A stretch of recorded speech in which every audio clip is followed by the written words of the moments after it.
और बीजेपी के वरिष्ठ नेता और पूर्व राज्यसभा सांसद रघुनंदन शर्मा ने जी मध्य प्रदेश छत्तीसगढ़ से खास बातचीत में कहा कि जिन नेताओं को स्पीच देना नहीं आता, बीजेपी ने उन्हें स्टार प्रचारक बनाया। साथ ही कहा कि कार्यकर्ताओं की मांग और समय की दरकार के तहत सीएम फेस बदलना चाहिए।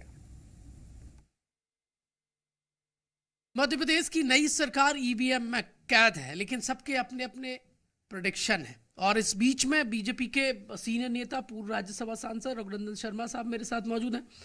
सर, ये जो स्थिति आपको नजर आ रही है, सबके अपने अपने सर्वे रिपोर्ट्स आ रहे हैं सामने, आकलन रिपोर्ट आ रही है, आपकी आकलन रिपोर्ट क्या कह रही है? और ऐसी स्थिति मध्य प्रदेश में जो इस वक्त बनी है, ऐसी पहले कभी देखी है आपने? देखिए, मैं तो आकलन करने के लिए कहीं गया नहीं, इसलिए मेरा अपना आकलन का कोई वजूद नहीं है। मेरा आकलन कहीं अस्तित्व में नहीं है। लेकिन जो प्रदेश में घूमे, लोगों के बीच में गए हैं, लोगों से बातचीत की है, या जिन लोगों ने मेहनत की है, परिश्रम किया है, उनसे जो चर्चाएं हुई है, उसके आधार पर ये लगता है कि भारतीय जनता पार्टी फिर से सरकार बनाने के स्थिति में है। भारतीय जनता पार्टी की सरकार बनना चाहिए।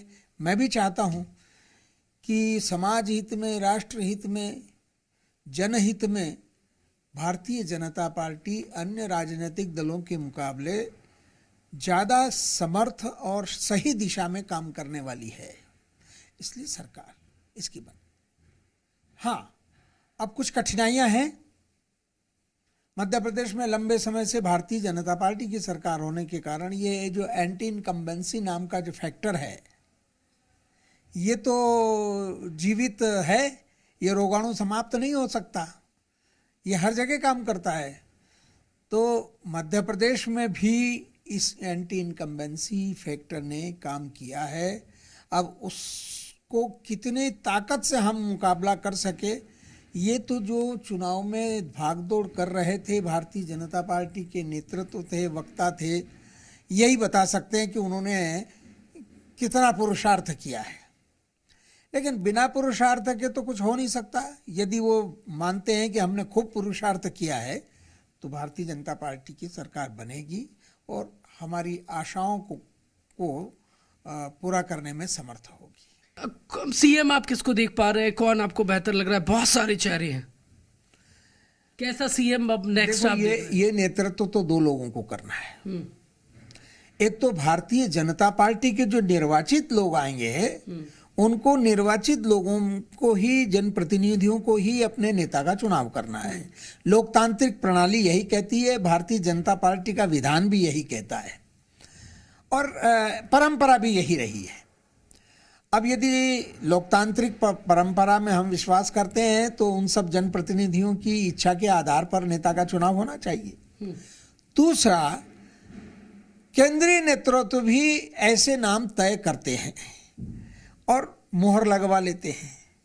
तो दोनों प्रणालियां हैं, परंतु केंद्रीय नेतृत्व कोई नाम तय करता, उसके पहले जनमत टटोल लेता है, पार्टी के भीतर भी, और जो जीत करके आते हैं उनके राय शुमारी करके और फैसला करते हैं।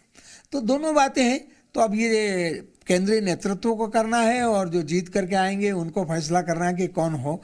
लेकिन देखिए, लंबे समय अब भारतीय जनता पार्टी में शिवराज जी मुख्यमंत्री थे, उन्होंने बहुत अच्छा काम किया, और मुख्यमंत्री के रूप में ये इतना परिश्रम किया, उस आदमी ने परिश्रम की पराकाष्ठा की है।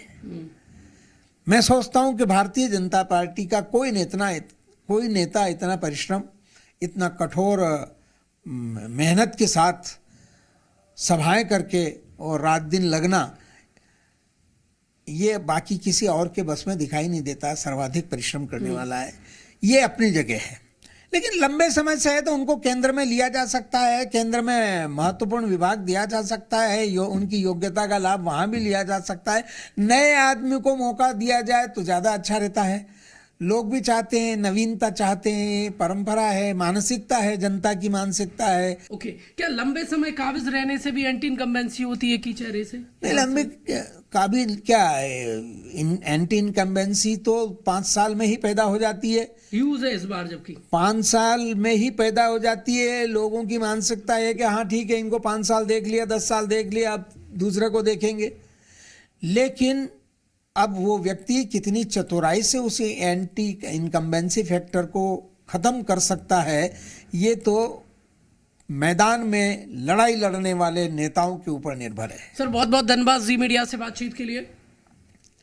मैं चाहूंगा कि आप बहुत बहुत धन्यवाद। बीजेपी के सीनियर नेता पूर्व राज्यसभा सांसद रघुनंदन शर्मा से हम बातचीत कर रहे थे और उन्होंने कहा है कि उमा भारती का उपयोग प्रचार के दौरान बीजेपी को करना चाहिए था। और भी कई सीनियर नेता हैं जिनको घर नहीं बिठाया जाना चाहिए था, उनसे काम लेना चाहिए था, उनका फायदा बीजेपी को चुनाव में मिलता, लेकिन बीजेपी ने ऐसा नहीं किया और अब खामियाजा भी बीजेपी को भुगतना पड़ सकता है।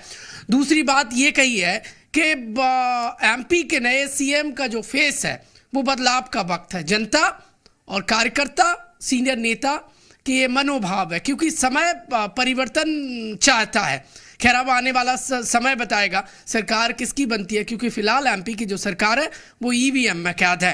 कैमरामैन रजत दुबे के साथ प्रमोद शर्मा, जी मीडिया, भोपाल।